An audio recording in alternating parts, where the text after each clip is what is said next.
Hi, Phil Schoenberg, Fastpitch Power. Good to see you. And today I want to talk a little bit about Joe Bagne's latest post. Last week he did an outstanding post on the rotation that is natural in the movement of a windmill pitcher coming off of the pitching rubber. And I want to touch on this because I don't want there to be any confusion.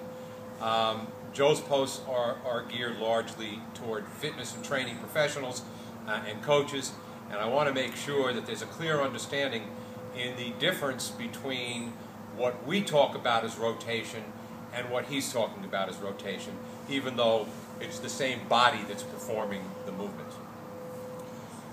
There's a separation between the shoulders and the hips when an athlete moves. Say I'm swinging a bat and I plant my foot and I bring my hands forward and my hip rotates in its socket here in order for me to get into the position that my leg has to be in order for me to explode my hips and hands through the ball. And yes, there is rotation in my spine, there is rotation in my hip, and that is a very important part of those movements.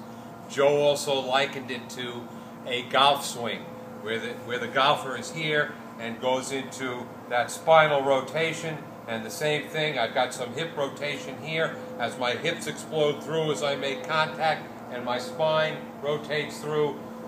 Yes, there is a lot of rotation. When we talk about rotation, we're talking about it as it relates to the throw zone, which we've spoken about many, many times. When I'm a pitcher and I'm coming off of the pitching rubber and I am reaching for my target and tracking toward my target, I want to create a throw zone, an imaginary line that is the equivalent of my power line lifted up off the ground, that gives me a boundary that I create with my body. And by the way, there's that same rotation that I was talking about in my hip in this position, but gives me a straight line and the ability to power through to the front side in a linear non-rotational fashion. Now, if I were to slow that down a lot, you would see that there is some subtle rotation in the delivery of that pitch. Our objective is to have our athletes come through so quickly that the rotation is incidental to the delivery, not instrumental. Once the rotation happens and it takes over the movement that I am trying to create in a straight line, my hand, now I'm about to deliver a fastball right to my target. If I rotate my spine, look what's happening to my hand. It's coming out of the throw zone, coming off of the power line, and the only way I'm going to command the strike zone now is to do something funky with my body, with my hand, or to slow down. And I never want to slow down delivering a windmill pitch. So when we talk about rotation, we're talking about how it relates to not breaking the throw zone down. I want to be able to get through to the front side as fast as I can. I want to be able to do it from this position. And here's the major difference here between what Joe is talking about with the golf swing and the baseball and the softball swing and what we're doing. We have a drive-through. There is no drive-through in those movements. Baseball swing, no drive-through. My hip and my back leg are anchoring me so that I've created a front side resistance for my hips to explode through. Same thing in the golf swing, same thing in a tennis swing. I have that because my back foot stays where it is.